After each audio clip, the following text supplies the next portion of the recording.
Hello and welcome to the Ohio Arts Council's Rife Gallery. This is the DIY hands-on art making workshop for the exhibition It's an Honor to Be Here with artist Tom Masaveg. Today we're going to explore a folk-inspired collage drawing technique as an extension of the exhibition. We'll hear first from the artist, then gather our materials and work through the project step by step. There will be dedicated pause points in the video, but please work at your own pace and use the video as you need. All right, everybody. Welcome, Tom. Hello, thank you very much. All right, well, I can go ahead and just get right into this. I'll go to the first slide. It's just the title of kind of the activity is folk inspired flora and fauna because it's an art project that has to do with flora, which is plants, and fauna, which is animals. It's folk inspired, and that's like the type of art that inspired this project. Me as an artist, I'm from Cleveland, and that matters a lot to folk art because folk art has to do with your region and the culture of your region. So some of the flora and fauna where I am from, in the urban area, like in the city part of the Cleveland area, is some American robins and some maples. So I have some pictures of those on the screen. Those are some things that I might put into an art project if I wanted to do a folk inspired flora and fauna drawing. So yeah, folk inspired. If we get into it a little bit more, it has to be accessible. So the materials that you use are going to be things that you can easily find around you, easily afford. Folk art is done by lay people, just like regular people from your neighborhood, not necessarily people who need to be go through a long school process or anything. It could be a person who has a mentor who passes along their expertise on a one-on-one basis. It also should be replicable. So like folk art, you'll see the same like style that's done by lots of different people because from that area or from that region. So it'll be like a motif, or like let's say it's a plant like in this picture where in Ohio we have buckeye trees, and if you look on the lower right of the screen, there's a buckeye leaf. It's simply drawn. It looks like you could easily maybe cut that out of wood because there aren't too many details, or make it into like a rubber stamp. So that would be something that that would be an example of folk art. Yeah, and then at the top of the screen, just in case you don't know, but you might, if you're from the Columbus area or just like from Ohio, you might know that that's a buckeye coming out of a little buckeye like husk. So replicable is another important thing, and then representative. So it's going to be something that represents the culture of that space. So these are some buckeye dolls. So they're made out of an accessible material that's from the region. They're pretty easy to replicate once you get good at it, and you might make them look the same way after you've done a bunch of them. They might kind of have like a certain style that you can repeat, but they're also wearing clothes that the people who made them saw around them or wore themselves. So if I was to make a buckeye doll of myself today, it might have t-shirts, hoodies, and tennis shoes on. Okay, and so for our very own folk inspired activity, we are going to use some of the materials that are listed here. I chose to use tree cookie canvases. Basically what I mean by that is if you have a branch from a tree and you slice it about 1/4 inch thick, you're going to get a circle that has a bunch of rings in it. And it's just kind of a nice flat surface that it's not quite as easy to draw on as paper, but it's a little bit more interesting in my opinion, especially if it's from a native tree. Then you might want some carbon transfer sheets, just about as big as the piece of tree cookie that you have. That'll just help you that'll help you with tracing and kind of like making sure that a reference image looks the same on the art.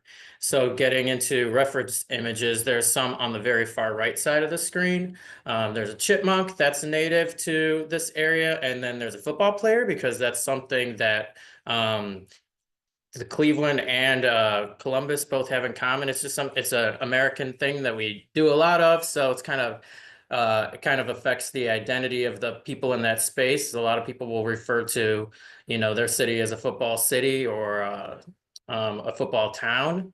I kind of skipped over glue dots, but that's another thing that we'll use to stick things like plants. So if you were to press a plant from your yard, then that would be a local plant that you could use for art. And you could stick it to your canvas with glue dots, which I'll show you. You might want twine or yarn because if you drill a hole in your tree cookie canvas, you can use it as a pendant. Scissors to cut your paper and your string. And then I've got pencil and colored pencils for sketching and a pen for when you're transferring your image. So what you want to do first, and you can grab your tree cookie now if you have it, and your carbon sheet of paper, and you want to lay it down so that it is covering the surface of your tree cookie. And I guess we can pause right now for people to be able to do that. Okay, so yeah, we're gonna move forward now.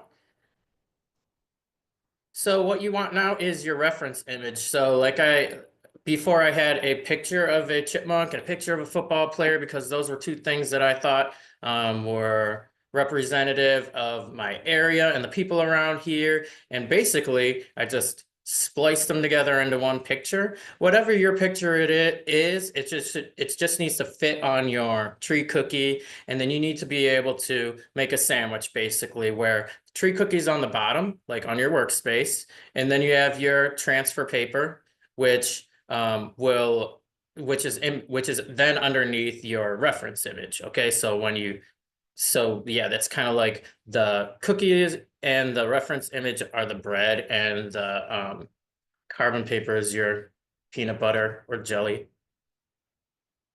Okay, so now that you have your reference image on top of the transfer sheet, you can actually trace over the image, at least the outline. You're giving yourself some guidelines, and you can do that with your pen. The reason why we're doing it with a ballpoint pen is because the ballpoint pen is you're gonna be able to press hard, and it's just gonna roll and glide across the paper, and that way it will leave an imprint. So you're drawing the outline of your picture. You're not getting into all the details. You're just trying to make sure that later on, when you peel the paper off and you peel the carbon paper off or lift them off of your tree cookie canvas, that there's an outline left on your cookie. All right, so draw the outline, give you some time to do that. Okay, so now you're not gonna have a finished product yet. In this picture, this is basically after having drawn the outline and then going in and filling in the details however I want them. Maybe I wanted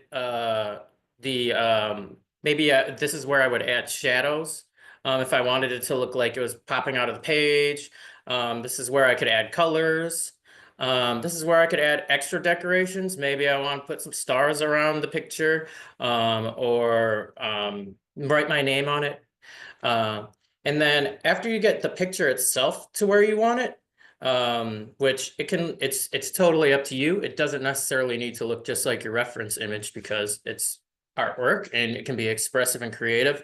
Then you want to grab that pressed plant that you got from your yard and take a sticky dot, a glue dot, and just stick that to your tree cookie canvas. If you want to, you can use glue.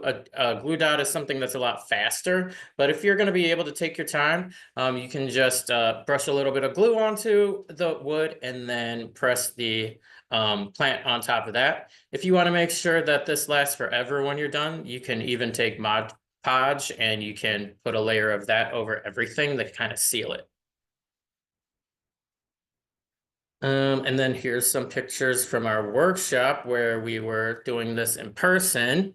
So at the top left, you can see people, so they're at a stage where they've already started filling in the details on their tree cookies. At the top center, you can see things just kind of laid out. So there are the reference images that have been cut kind of into a circle shape just to make sure that they would fit on top of our tree cookie canvas and wouldn't like bleed over the edges if we didn't want them to. And you can see right there that it's like there's the reference image, then it's a black square, and then it's the cookie canvas because of how we layered the materials. On the top right, you can see some details getting drawn in with the pencil. On the lower left, you see a finished product. In the middle, another finished product, and on the lower right, just kind of a close-up of just some of the references and materials that we had. Okay, and then if you ever want to get a hold of me, you can look me up on Instagram. It's Tom_Masaveg, just how I spell my name, and my full name, Thomas.masaveg@gmail.com is how you could get a hold of me via email. Thank you. Thank you so much for joining us for this DIY hands-on art making workshop led by Tom as a part of our programming for It's an Honor to Be Here. I'd like to give a special thank you to Tom for the generosity of his time and talent, to our curators, Maria Burke and Maddie Beaumier, as well as to the Ohio Arts Council's board, the legislature, and the governor, all who support the Ohio Arts Council, this great space, and of course, Ohio artists. Thanks everyone and have a great day.